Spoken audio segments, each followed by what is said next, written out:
when Jesus sent his disciples to prepare the Passover, only Jesus knew that it was a time of great transition. What it meant to his disciples was something probably totally different. I'm sure their expectations was that, as up to now, every year Jesus had outdone himself. It had been even more exciting and more exciting. And so I'm sure for the disciples, their expectancies of the new year were totally different. If we look back at the last year for Jesus, it was the year of feeding a multitude of 5,000, and several times feeding a multitude. Some say it was up to 12,000. And we do know that the multitude followed him, so it was a year of his popularity, they call it. It was also the year of the transfiguration. Oh, what a time that was. It was the year of that blessed Lord's Prayer that shall never be forgotten. It was a year of that unforgettable Sermon on the Mount that impacted so many, that will be etched in stone forever. It was a year of the resurrection of Lazarus. It was a year of Jesus' visit to Samaria and the woman. It was a year for Galilee. It was a year for Jericho, where 2 blind beggars were healed. It was a year for the temple that Jesus visited in Jerusalem so many times. And it was the year of the Passover supper. It was a year of the Last Supper. And with all this, what a year it had been. I can only imagine the disciples' expectancies. If it had been this way, every year had been bigger and bigger and bigger and more exciting and more exciting.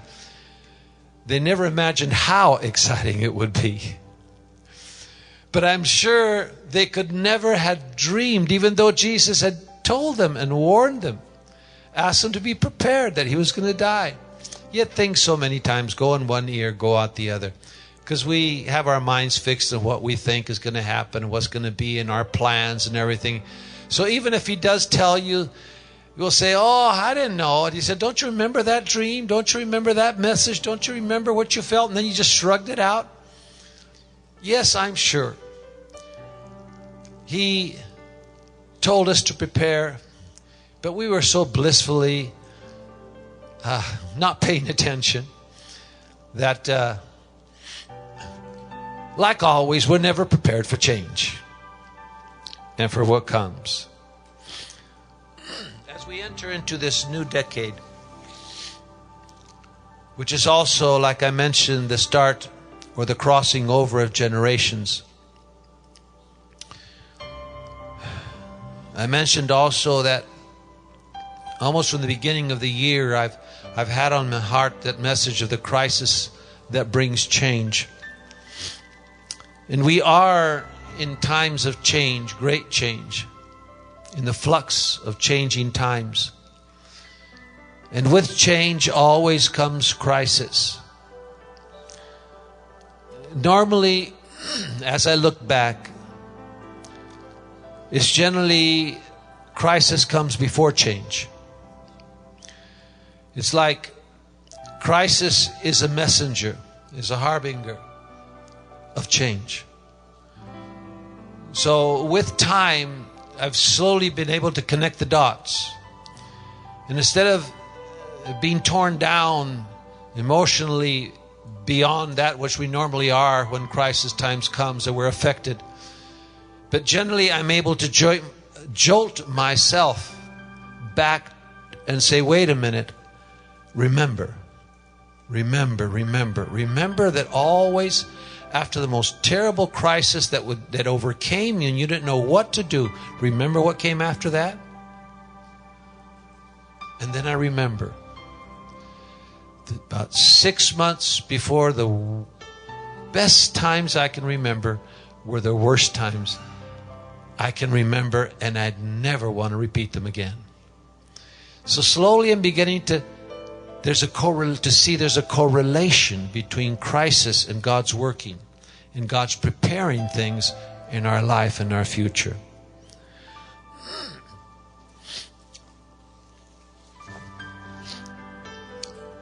New covenants come after crisis. New revelations of God.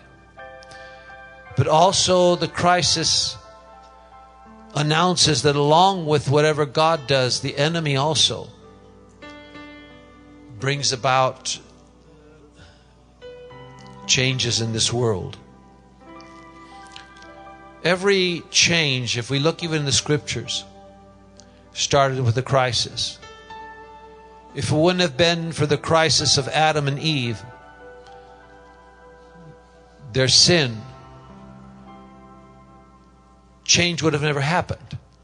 The new covenant would never have happened. The promise. So even sin was part of change. That crisis signaled the beginning of something new with Noah. The tremendous crisis, the destruction of the known world through a flood, brought about at the same time something new, a new covenant, a new beginning. With Moses also the same. If you just continue looking through, you'll see before every new revelation covenant, even after the crisis of the destruction of Jerusalem and the temple of Solomon,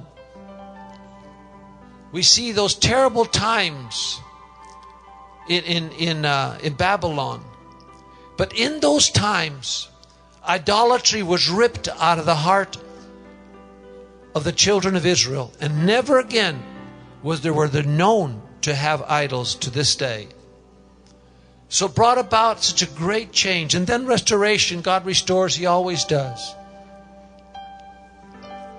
For many of us, this past year has been mixed emotions. Blessings, crises. But normally it takes crisis for us to begin change. Isaac Newton wrote what is called the law of motion. And it says, an object that's at rest, tends to stay at rest. And an object that's in motion tends to stay in motion. Now,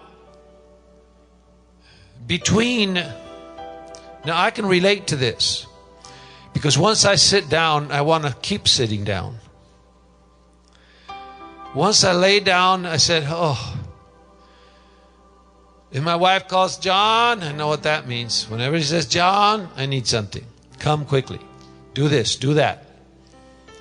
So, as soon as I hear that tone and that voice, I say, oh no. But that's enough to jolt me to get from wanting to stay at rest to getting up. And once I get up, I'll do it. I'll spend 5 minutes or 1 hour or 5 hours or 2-3 days until I finish the task that I have to do. Can I lay down now? And once I lay down, I say, I want to sink into the sofa and disappear into the bliss of John. So, he was so right. When we get into a rut, we tend to want to stay in that rut. Same old, same old, same old. And we expect to stay in that condition. But it takes a crisis. It takes a wake-up call. It takes something that shakes us to leave that same old, and get up and start momentum towards something new, something different. And so it's just like if we just stay in that same old, and every year we know next year's going to be the same. Yeah, there'll be problems, but I know I do this, I do that. We go, we come back, go on vacation, come back. We do this, go to a job, we got this. It's just go to church on Sunday. It's all the same. There's nothing new. And then suddenly, boom! Wow! What happened? God! And suddenly we're awake. Suddenly, huh? And once we start in motion, it's easier to keep going. And when we are in motion, when He has our attention, when we are shaken out of our sleep, is that change generally comes. And God begins to reveal, because He's already woken us up and we're a little bit, how can I say, a little more disposed to say yes in crisis. We're more available for change when we're awake, when we're in crisis. And it takes a force to stop our rest and complacency and to start a motion, which is change. And it's a crisis that forces us to get up out of our comfort zone and be ready to accept a different set of circumstances, to leave the old and embrace the new. And that's what the disciples faced after the shock. You know, one day they were having a nice Passover meal, expecting the next year now to be more wonderful. And what are you going to do next? You just resurrected Lazarus. Wow, what's going to happen? We're going to fly through the air now. Oh, wow, we're all going to be rich. Oh, I can't expect what's going to happen. I mean, Judas was sure. That's what the commentators say, that he did what he did because he wanted to shake Jesus into finally saying to everybody, I'm the Messiah, I'm the King, boom, boom, boom. Kill all the guys that are bad guys and says, set up my kingdom. And then he would be the minister of finance. Peter would be the minister of interior. And the other guy would be his kingdom that he talked so much about. But to his shock, Jesus died. Everything went wrong. To the disciples, I mean, there was no resurrection. There was a death of the resurrector. The disciples all fled. The crisis was too much for them. And then, of course, in the middle of all this, they had to regroup. They had to, okay, now what? What do we do? Peter said, well, I guess I got to go back to fishing again. What they had to face, the new reality. Now, before they had faced a change, we don't know what crisis they went through, but probably each one was going through their crisis. And when Jesus walked by and said, follow me, they left their business. I don't know, maybe it was about to be bankrupt. I don't know the debt. I don't know the problems they have. Yeah, okay, I'll leave it all and follow you. So one by one, they followed Jesus. And they discovered what He had for them. For 30 years, supposing that Peter was 30 years when he was called, from childhood, he had been the same old religious, Jewish religion, saying the Jewish prayers, repeating the scriptures, going on the Sabbath to the synagogue, And, like every Jew did. Until one day, everything changed. That miracle. When Jesus said, cast your net here. And the miracle of the fishes. And so they followed him and discovered something new. Came out from the dry religion, from the dry forms, the dry prayers, into something new that Jesus was showing them. So after this crisis and the death of Jesus and the rumors Mary brought that he was actually alive, he's resurrected, no, it can't be. And Jesus walks in, wow, my God. Yeah, I am your God. And so now they had a whole bunch of things. Now what? After this crisis. So in Acts chapter 1 and verse 4, it says that Jesus began to assemble them, call them together. In Acts chapter 1 verse 4, and being assembled together with them, he commanded them that they shall not depart from Jerusalem, but wait for the promise of the Father, which said he, you have heard of me.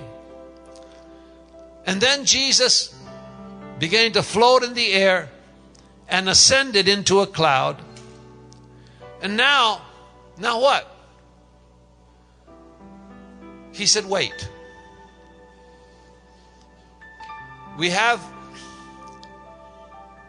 the image of people going to this room or this upper room and beginning to pray and cry out to the Lord. It doesn't say that.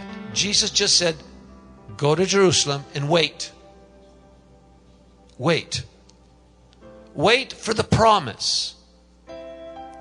Wait. And it says in Acts chapter 2 verse 1, when the day of Pentecost was fully come, they were all with one accord in one place. Waiting in one place. In other words, they were all on the same page. All with the same expectancy. All with the same vision. That something was going to happen and we want to be a part of it. There wasn't one fishing over here, the other going to Galilee, the other over there doing his stuff. No, they were all on the same page. Something will have to happen that will get everyone on the same page. They'll get everyone together seeking the same promise. Maybe not even knowing what, they didn't have the slightest idea what it was that they were supposed to wait for. Much less pray for. But they waited. They were together and they were all on the same page. They were all in the same expectancy. They were all desiring the same thing. I have seen those occasions many times. When God brings that hunger, God begins to move, and then everyone, suddenly they move onto the same page. No matter where they're coming from, whether they want what God is going to do.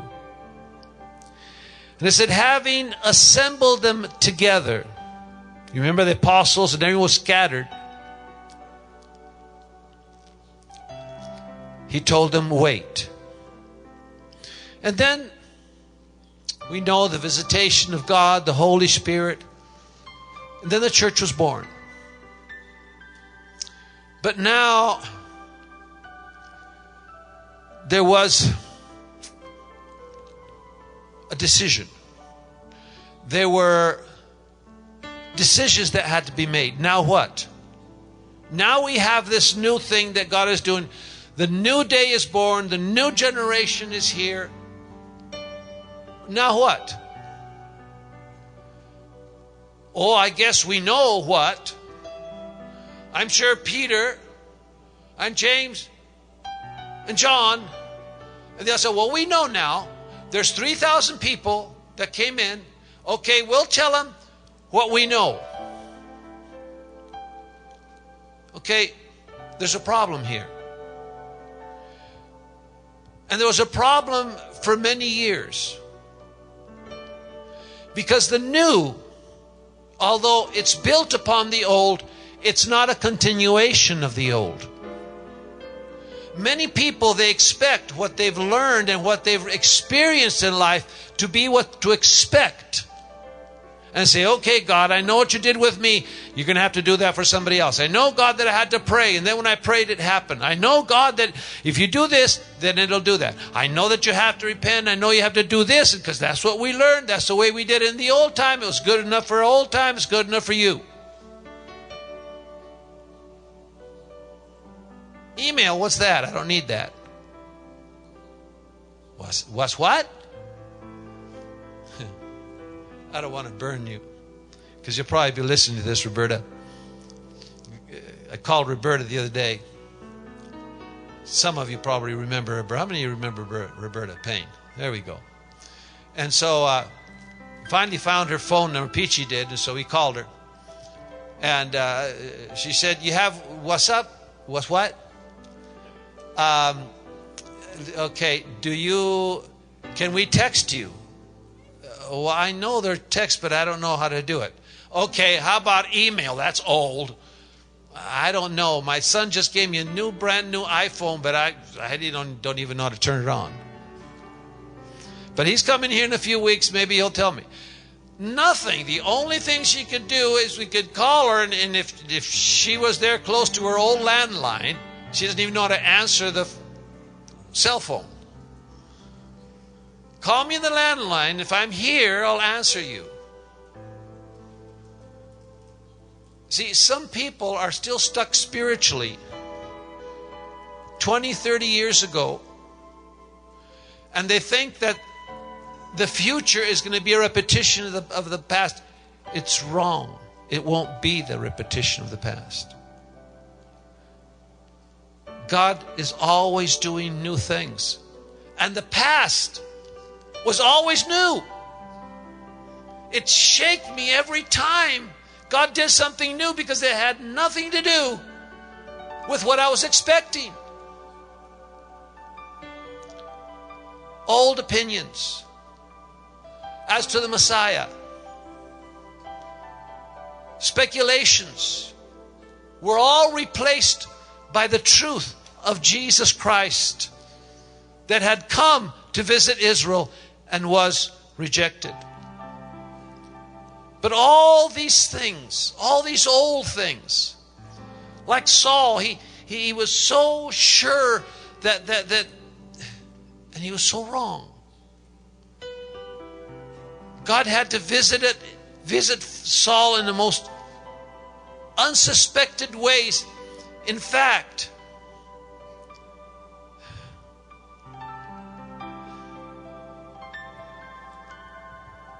God had to blind Saul, literally, take away his sight. He fell off his horse. People probably thought he hit his head, because sometimes people have a concussion and they lose their sight. It's not abnormal. So suddenly Paul, after falling off his horse, he goes blind and has to be led to Damascus. And his blindness didn't disappear in an hour, didn't disappear in 2 hours, didn't disappear in 24 hours, didn't disappear in 48 hours, didn't disappear in 72 hours. And 3 days, he probably thought, that's the rest of my life. Now here he was, experience, and the Lord said, why do you persecute? And who are you? And I'm Jesus, you persecute me. And I'm sure after 3 days of being totally blind, a man that depended on books and the writings like he did, to be blind and now have to depend upon his memory only to study. It was a shock. And I'm sure by the end of the third day of that crisis, he was more than willing to change. And when the time came, he heard a voice saying, are you Saul? Yeah, who's asking? Please don't hurt me, because I know who you are. And who are you? Well, I'm a follower of Jesus. Oh, okay. Oh, sounded kind of soft. Okay. And do you want to be healed? Oh, yes, please. Oh, I've just promised everything. I'll do everything you want, Lord Jesus. Everything I want. I'll abandon Jewish and everything. Please heal me. Okay. So he healed him. And he recovered his sight. And from then on, the rest is history. He did something the disciples could not do. He was willing to let go of everything he knew of the past and learn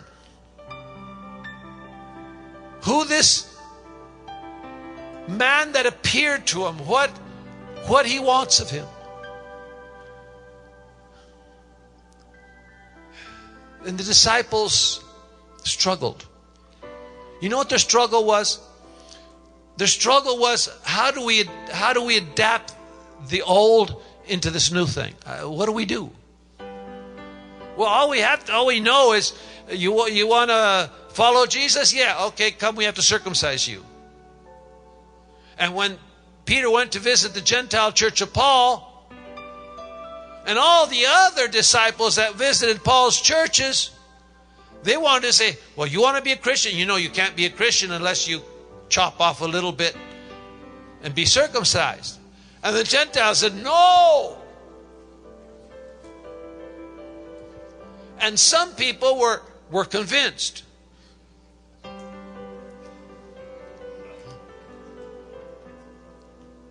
And the other person said, glory to God, I'm free.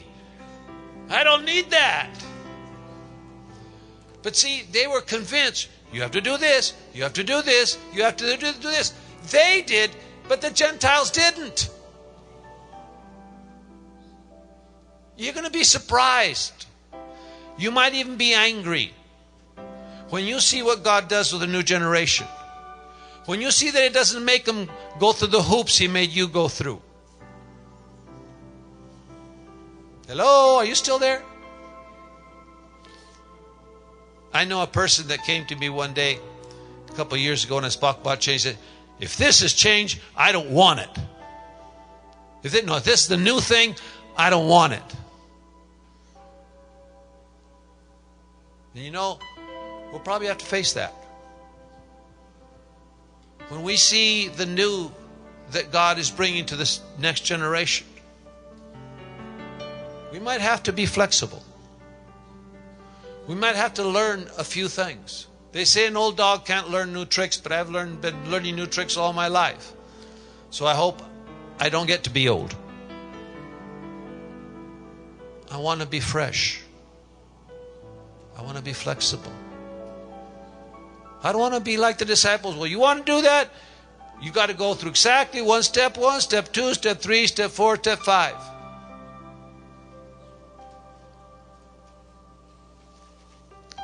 Hello.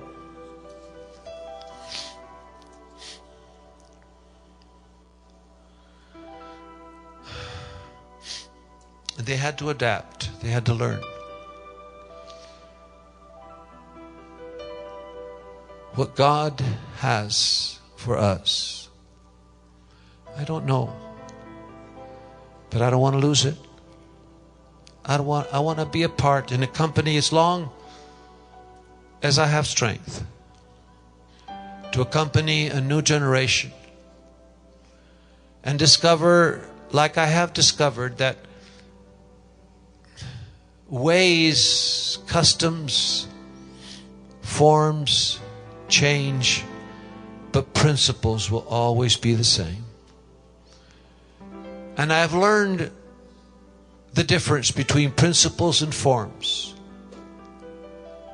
That principles can adapt to many forms. That forms must adapt to the principles. And eventually they will. Forms are just forms.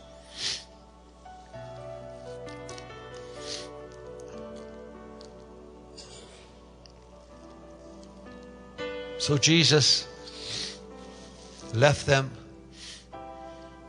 and His leaving and the coming of the Holy Spirit began a whole new age of learning the power, learning the good side, learning the difficult side of gifts, of ministries. And the church has been learning ever since then. And Jesus left them and said, I am with you always. And I know that to some, like Jesus said, He said, sometimes he that drinks the new wine is going to say the old one is better. When we went to visit Aaron, I think it was a year and a half ago, in his home in Shiloh, close to Shiloh, in a place called Esh Kodesh, which means holy fire. He was just finishing to make his the new wine, because he has some vineyards. And he said, I want you to taste it. And he's taken some wine. I remember once in Spain, and oh wow, it was tremendous wine. It was very, very good. And so the expectancy of his wine, I said, wow, this is probably going to be very good. When I tasted, I said, oh, yuck. I said, Aaron, I really liked the last one you tasted, but we tasted with my wife, and I said, and he said, but wait, it's not ready yet. And I said, well, it sure doesn't taste like it. I didn't like it. My wife didn't like it either. But it was a new wine. But if you just wait, just give it a while.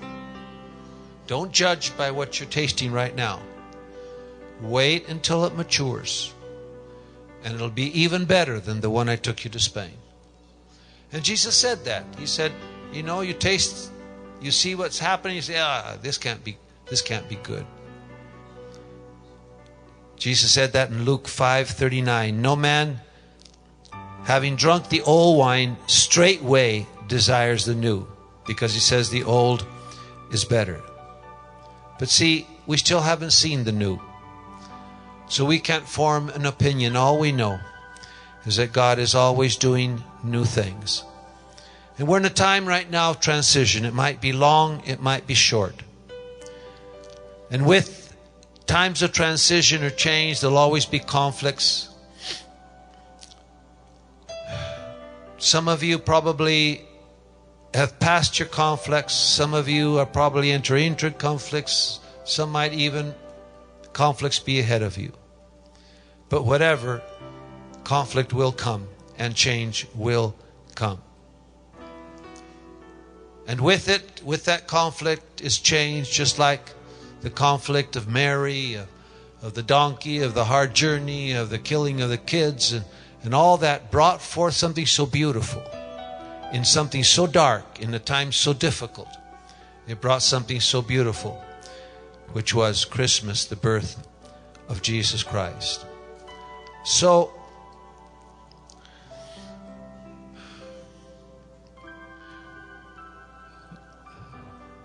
may you be kept in perfect peace.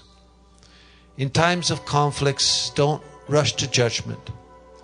Just wait. Wait it out. Don't fret. You can't change conflict. Just go through it. God knows what He's doing. Accept it. and wait for it. Not the renewal of the old.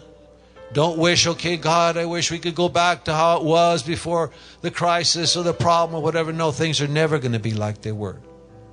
There's change. Expect change. Be ready for change. God told Elijah, there's a word in the scriptures, because they wore like a type of dresses, which were like robes.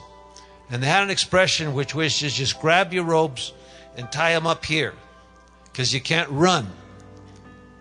And so when God begins to speak, get ready for change.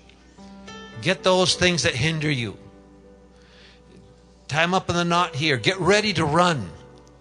Get ready to change. Get ready to go. Get ready to change what you're doing. Get ready to change your job, your place, even your zip code or your country. Get ready. Get ready for it. Don't tie yourself in a knot. Tie your breeches in a knot. Get ready to run. Get ready to move. Get ready for movement. After a long time of being sitting down, of having no movement, get ready for movement. Prepare to let go. Prepare, like we sang when we began. I will follow the Lamb wherever He leads me. How do we prepare? By surrendering. How do we prepare? By saying yes. How do we prepare? By saying, Lord, whatever you have for me, I accept it. Whatever change, I am willing. I want to follow you. And as we look at this table today, this represents what's on the other side. What's on the other side of this table. What it was for the disciples. It was a future. So I'd like us today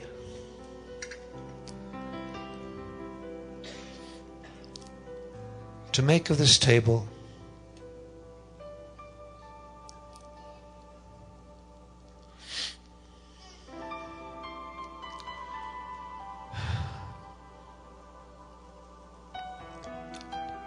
a place where we can voluntarily, I know we've done it many times, but in this special time, in a change of decade, in a change of generations, like we sang today, saying, Lord, I will follow you. Wherever you lead me, I surrender. Whatever you want of me, of my life,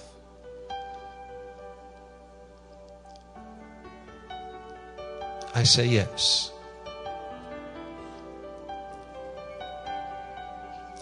Jesus gave thanks. Knowing what tomorrow held, He gave thanks. I mean, you could say, well, why give thanks? Just okay, it happens, let it happen. No. He took a step towards it. He took a step towards His future. He said, let us go tonight to Gethsemane. Let us go. He told Judas, go ahead, do it. Do what you have to do. He didn't shrink away from the future. Even though He knew it would be a crisis, it would be pain. He took a step of saying, okay, I accept what you have, Father, from me. Of course, we know in his prayer, he said, if it was possible, I don't want crisis. Nobody wants crisis. Nobody wants pain. Nobody wants sickness. Nobody wants troubles. Well, at least I don't. Sorry. Oh, I forgot, Dad. My father always said, never say, always. Here, I said it again. Never say always. Never say never. Never say everybody.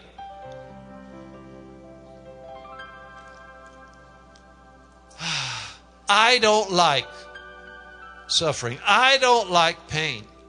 Some of you probably don't either.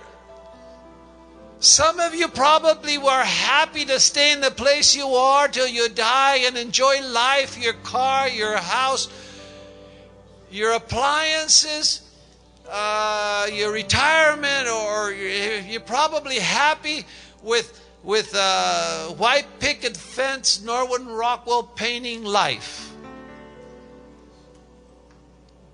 Some might have that type of life. I don't. But maybe someone does have that type of life. But some don't willingly want crisis. But if you already had it, did he ask you? He never asks me. He knows I'll say no. Are you willing to suffer? No. How about you? Anyone say yes, Lord? Crucify me. Anybody? Okay, so all this church today doesn't like suffering, doesn't willingly. Of course we don't. You need someone to say, John, to get up from the sofa. I mean, she doesn't abuse me. Don't go there. It doesn't happen. You might think, oh, if he doesn't go up, you'll go and slap him around. Yeah. No, it doesn't happen. No, we don't like suffering. We want our life to continue and be nice and have more blessings and everything go good. Right, Lena? And that's what you expect and would like? Yeah. Me too. You too? Yeah. But Jesus said, Father,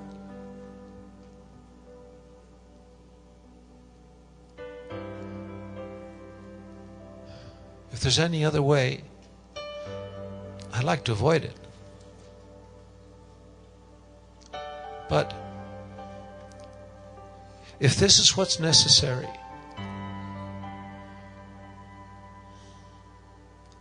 for all this wonderful thing you've prepared to happen, if this is what's necessary for salvation, for change in me or my family, then, okay, I'll follow the Lamb. I definitely don't want to follow my plans, because they always take me to a wrong place. I followed the Lamb, and yes, He's led me to very beautiful places, and He's led me through valleys of shadows also. But He's always been there. So it's not about saying, here I go, okay. No. Like my wife prayed today, if you're there, I'll follow you.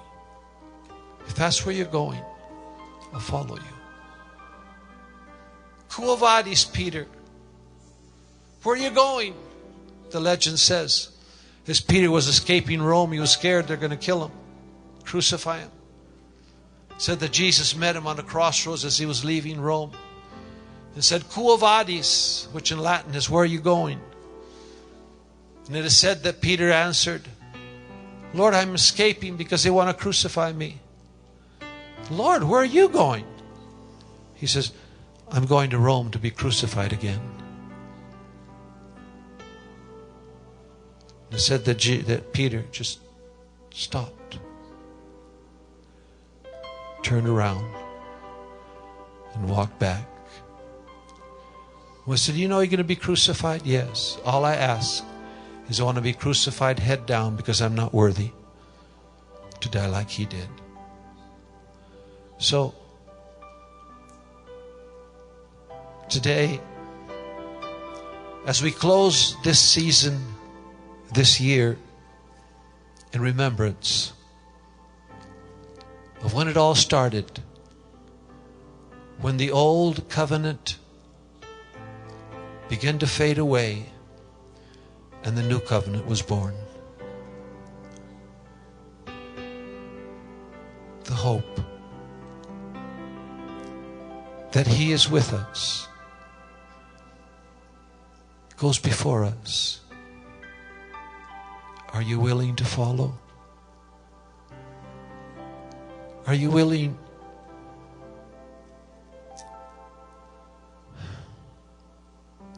for change?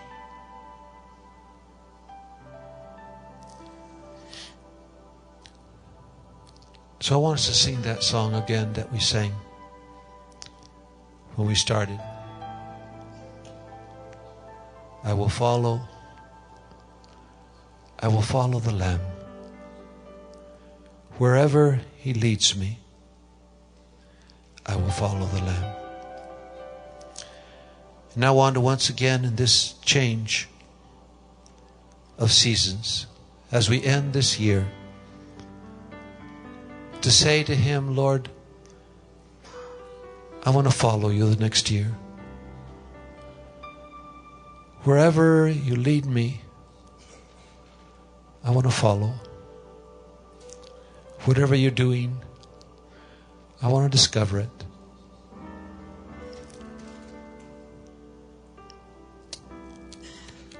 Jesus took the cup and gave thanks. Said, this is my blood I shed for you. And as you dwell about that question, whether you're willing to follow Him into the future He has for you, whatever it might be, riches or poverty,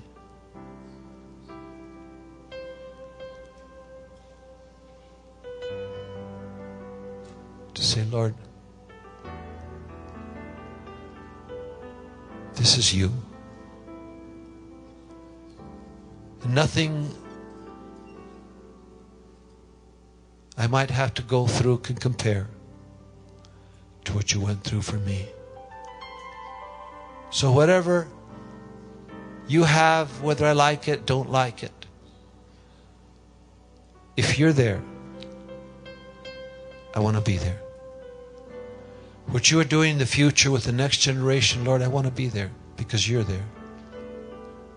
If You're there, I want to follow You.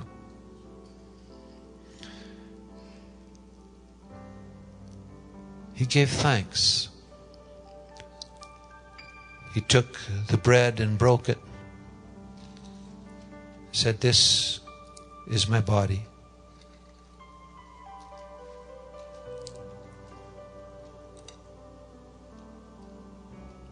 That's broken for you.